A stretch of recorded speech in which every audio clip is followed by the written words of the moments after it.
welcome to the programme. I'm Nima Abuarte.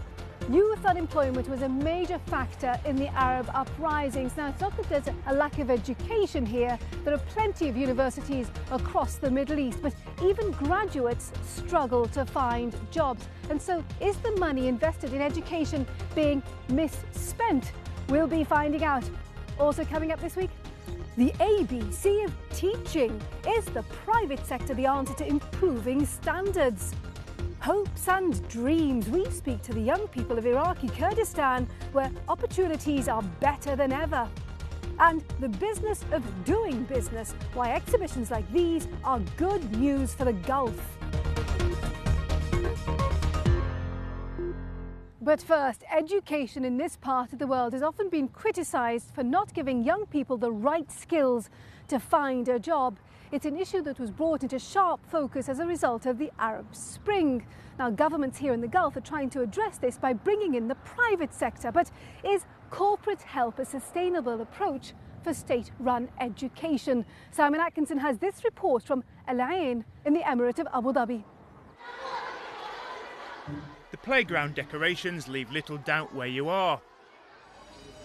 But once inside the classroom, it's soon spelled out that things here are far from traditional. This is a state school for boys. The Abu Dhabi government funds it, sets the curriculum and hires the staff. But it's one of almost 200 schools where private companies are being paid to train teachers and help modernise the way children are taught. Before, they used to be spoon-fed the information by the teacher. They used to just listen to the teacher. This is a boring way of teaching that bores the students. It's opposite to what's happening now. Now it's very active. They have a lot of activities and time flies by. So school might be more fun than it used to be, but the idea is to improve standards, and that doesn't come cheap. So are the tens of millions of dollars being well spent? I believe so, yes. We are spending money in the right place because we are investing in our people. The education of the Arab world is not up to the expectation, and it needs a lot of work to be done to produce the caliber the economy needs to be compatible on the international market. This is a rich country where citizens are well looked after, and privately, experts tell you it can be hard to push the value of education, especially as children, and boys in particular, get older. And one of the firms hired to work with schools says this shows the need for their services. There is a growing sense from young people and parents right around the world, and particularly in this region, that they desperately need the education and training that they can get that will allow them to get into the jobs that they want and allow them to help these economies drive forwards. We need more wealth creators, and that means we need students who are entrepreneurial, who've got creative skills, thinking skills, and yet we have an education system that is typically still stuck in teaching the skills of the past century and not the 21st century. This girls' school's another that's brought in outside help, this time a company from Finland. More than 20 of the teachers come from that country, working with the pupils and the local staff too. Implementation of curriculum. But some argue that when it comes to involving business in state education, there has to be a balance. We need to remember the private sector is not the answer to everything. Most of the countries who currently are the highest performing in the world, places like Japan, Canada or Finland, usually have primarily publicly funded and publicly delivered education systems. The specific use of the private sector can be when you need to mobilize quickly, as many of the governments here in the Gulf want to do, and you want to build targeted capabilities over a short period of time. This is the place to use the private partners. However, it cannot replace the long-term building of your own capabilities. By paying private companies to help run their schools, governments hope to improve results and impress parents. Here, it seems to be working. Enrolments are up by about 20% year on year. But there's still a lot of work to do, because while just a few years ago, 1 in 3 pupils in this emirate went to a private school, that number's now jumped to 2 in 3. Schools like this are making a mark on youngsters that will be hard to erase. And teachers hope the new ways of learning however they're paid for, will make sure these children get their voices heard well into the future.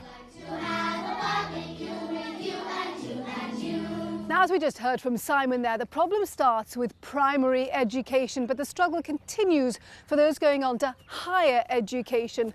1 in 4 young people in this region are unemployed, and it's not necessarily any easier for graduates. So are governments that are ploughing billions of dollars into the education system doing these students any favours? That's a question I put to Sally Ward, who advises on higher education in the Middle East and North Africa at the British Council.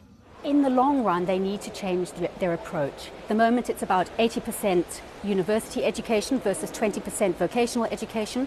We need to be looking at a much bigger ratio of vocational education to a much smaller ratio of academic education. And at the same time, we need to be developing employability skills in our young people who are going through the academic system so that they're able to respond to the needs of industry and commerce when they actually leave the universities. Now, what you're saying sounds so simple on the surface, and we've been talking about this for years.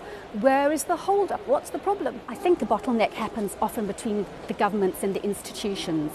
We need to free up the institutions to take decisions that will make changes to the way they're teaching. And that really means changing curricula.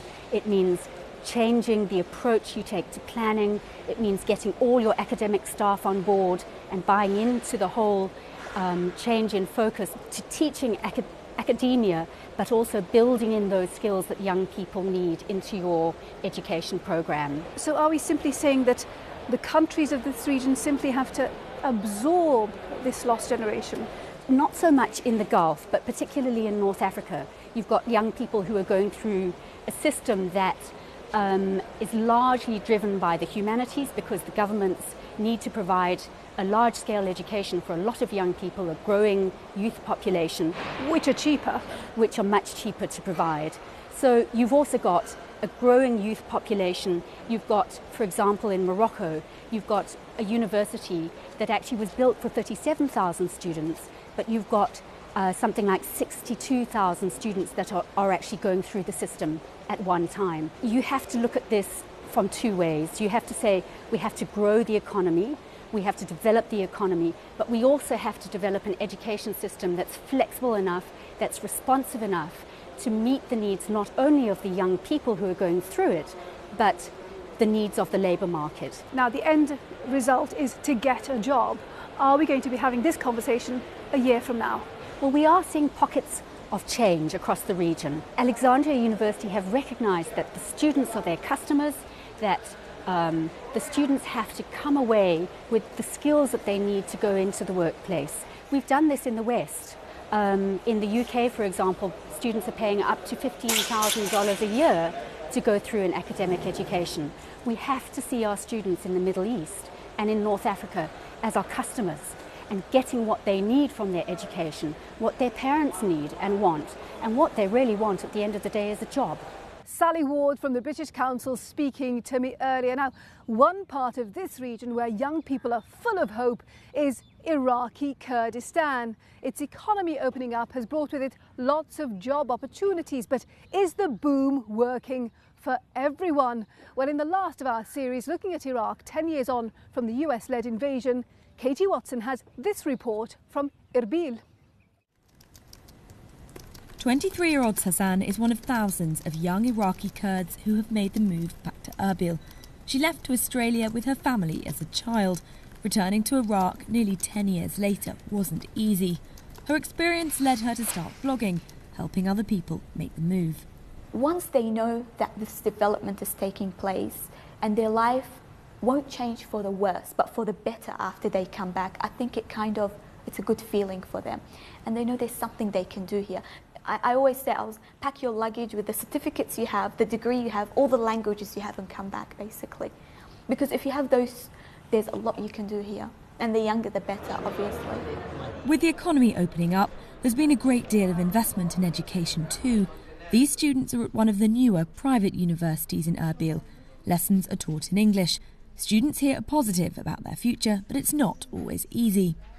Here in Kurdistan, if you know English, if you have computer skills, it will be good. You can find a job. But if you don't have these two things, it will be a little bit difficult for you. Right now they're getting trained. A lot of good staff are coming from abroad and here, so it's becoming more competitive. It's a developing country, so it's not as easy as we want it to be, but the government is supporting our people, our youth. The speed at which Kurdistan has developed has its opportunities and, of course, its drawbacks. We need, for every graduate group, we need at least 5 years of investment. And we noticed now that oil companies are approaching us. They have a lot of specific demands for skills, not only within oil industry, but also within other management skills, computing skills.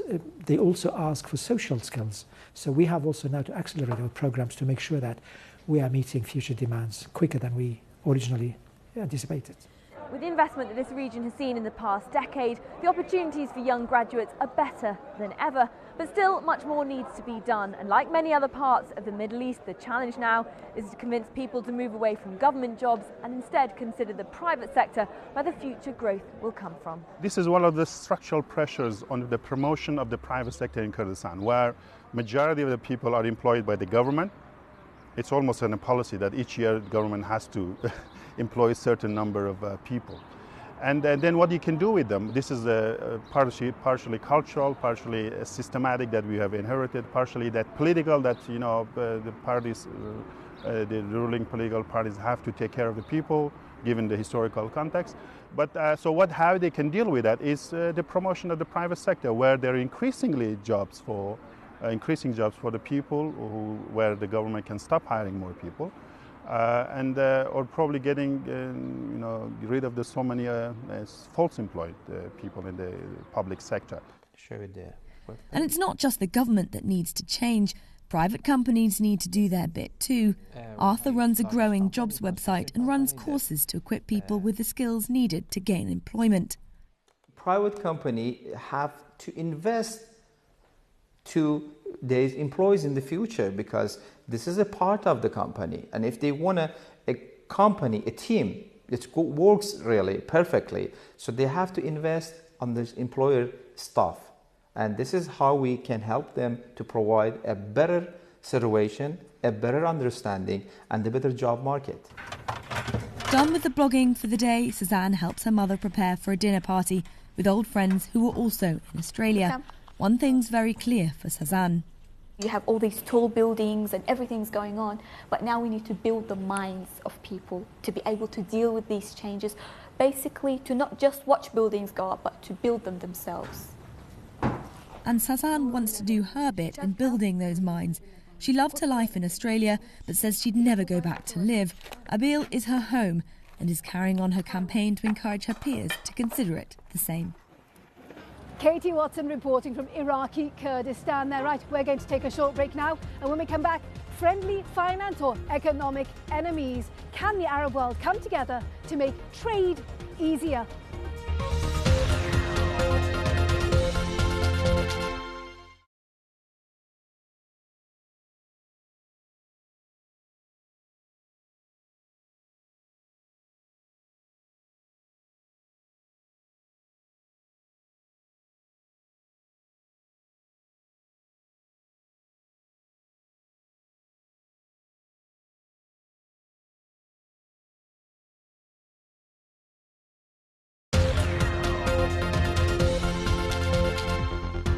Welcome back to the programme. I'm Nima Abouarte. This week, Qatar played host to the Arab League summit, and whilst Syria dominated proceedings, also high on the agenda was the issue of more economic integration amongst Arab states. It's a topic that's been talked about for a long time. The idea of establishing a free trade zone in the region was first discussed 15 years ago, but its introduction has been made all the more urgent by the events of the past 2 years. In fact, with Egypt's economy struggling, President Mohamed Morsi earlier this year called for closer economic integration, and that's something that's been echoed by other leaders across the region. Now, with so much in common, what's holding Arab states back from working more closely together? That's a question I put to Dr. Abdel Khaliq Abdallah from the UAE University. Similarity and affinity is not enough to make integration success. Beside affinity and similarity, you need necessity. And the necessity are there. These 22 Arab Gulf states will be better off if there is integration. But integration invariably everywhere throughout history is easier said than done. Surely it's also a case of there being a political will for this to happen. We have here integration of a sort. The GCC state, the 6 Arab Gulf states, have tried integration. For the past 30 years, they are so similar, they are so identical, even though we came up with the minimum of economic integration. Integration, by definition, very difficult. You see the experience of Europe today, the mess that Europe has gone through, the euro, the difficulties there. But is there no sense of urgency, bearing in mind what happened with the Arab Spring? It's been a couple of years now where more jobs need to be created. You know, economies need to be able to function. So it's not just good enough for, say, rich Gulf states to promise money to aid a place like Egypt. That is not enough ground to establish integration. The Arab Spring is only one factor among many, okay? And the Arab Spring have created new divisions and new problems within the Arab world. Is there a real commitment to see this happen? And if there is, what's being done about it?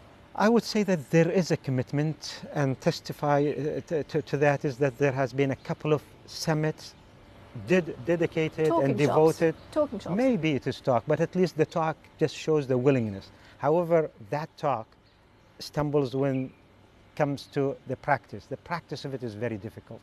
It has been difficult in Europe, it has been difficult in GCC, and it is going to be 10 times more difficult for the 22 Arab states. Is it up to a nation like Qatar, for example, to say, right, I'm going to adopt this, I'm going to make it happen? Well, it's not up to one state. There are 22 Arab states, and they have to see eye to eye on this. Number two, it has to have the backing of the public, and the public opinion is still missing in the Arab world because we don't have democracy, we don't have parliaments, etc. And I think it has to come from below rather than from top down. But Qatar is doing things that others are talking about, giving aid to Egypt, for example, and just a few days ago it announced a fund to help the Palestinians. Is Qatar, through doing what it does on its own, sort of plugging that gap that in fact could be plugged by more Arab economic integration? Qatar has a one-year chance. Now they have the presidency of the Arab League. You know, they do have the financial resources, and they have the Emir who is really willing to put his statue at stake.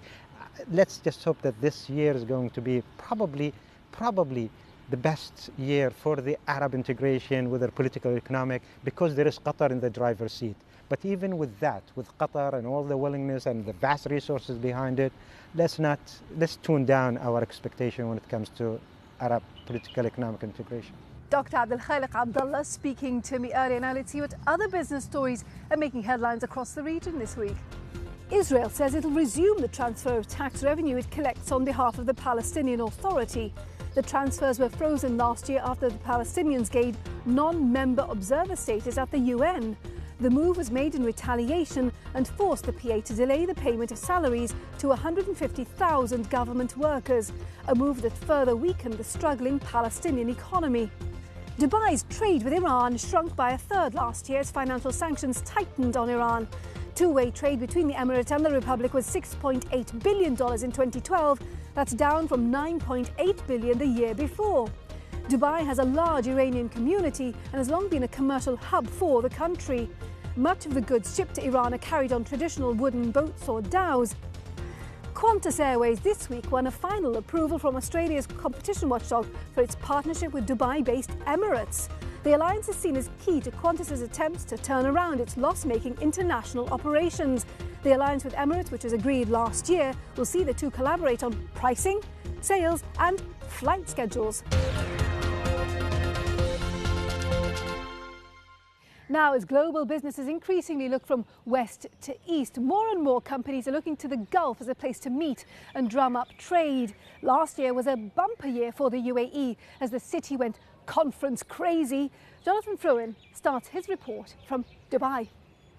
This agriculture show is the latest exhibition at Dubai's main exhibition and convention centre, and it's bringing people from all over the world to this part of the world. So what's actually bringing them down here? So what we've got here is we've got a purely organic method for deworming animals, like these pellets for camels. Philip has been selling his deworming product for more than a decade. Whilst early sales growth came from Europe, he now finds it makes good sense to focus on this region. There is a bigger potential in the Gulf in terms of financial opportunities for us, because if you look at Europe, for example, obviously there are some distressed areas in Europe and there's not a lot of confidence, but the confidence in the Gulf at the moment is sky high, and we are seeing that develop right into actual business that we're getting. While Dubai's biggest conference centre saw record visitor numbers last year, down the road in Abu Dhabi, shows there rose by more than 50%. There's even this exhibition about exhibitions. But staying top is not without its challenges. From a regional perspective, UAE will continue to be a leader for all hosting events, regional, international. Again, like I said, these come for reasons like infrastructure, ease of travel, and those ones. However, having said that, a lot of other destinations, like if I talk about Saudi Arabia in specific, they are getting far more competitive, which I feel will automatically change how the region will be perceived, because then you have more options in the region to look at. Two, it also makes the destinations more competitive, which means from a consumer's point of view, you are getting a much better return on your price. And there's also competition from further afield, in particular from emerging economies. There is lots of competition internationally for the big international associations and corporate meetings. And this part of the world in the Middle East will compete with other areas in China or Australia or India or Europe. You know, the big international associations, the world is their oyster, and certainly they look to go to different destinations. They don't want to keep going to the same places. The benefits of these events for the wider economy can be huge. A think tank recently found the direct and indirect contribution of just Dubai's World Trade Center was more than 2% of the Emirates' entire GDP. But keeping the growth up isn't always easy. I mean, there are always challenges managing growth, and I would say the main challenge we have is continuously attracting the right caliber of talent in the specific events industry. And it's not something like banking where it's a relatively wide-ranging industry. This industry is much more specific, and around different types of events, if you want someone who is an expert at developing and holding concerts or theatrical events or conferences or exhibitions, it is always a challenge to identify the right people and to attract them here. Back on the floor of the agriculture show, deals are still being done, and finding talent is perhaps a luxurious challenge compared to those faced by stagnant economies in many parts of Europe.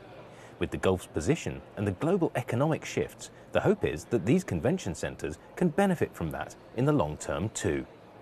Jonathan Frone reporting there. Well, I do hope you've enjoyed our programme this week. And remember, we'd love to hear from you. Our email address is middleeastbiz@bbc.co.uk. And you can go to Twitter and Facebook for latest photos and news from our teams across the world. Now, next week, we're in Egypt. Families there are struggling with rising food prices and an uncertain future. So when it comes to expensive things like weddings, what help is at hand? Well, we'll be finding out about a very special savings scheme amongst communities there. Until then, from me, Nima Abu Arte, and the rest of the team, thank you for watching. Bye-bye.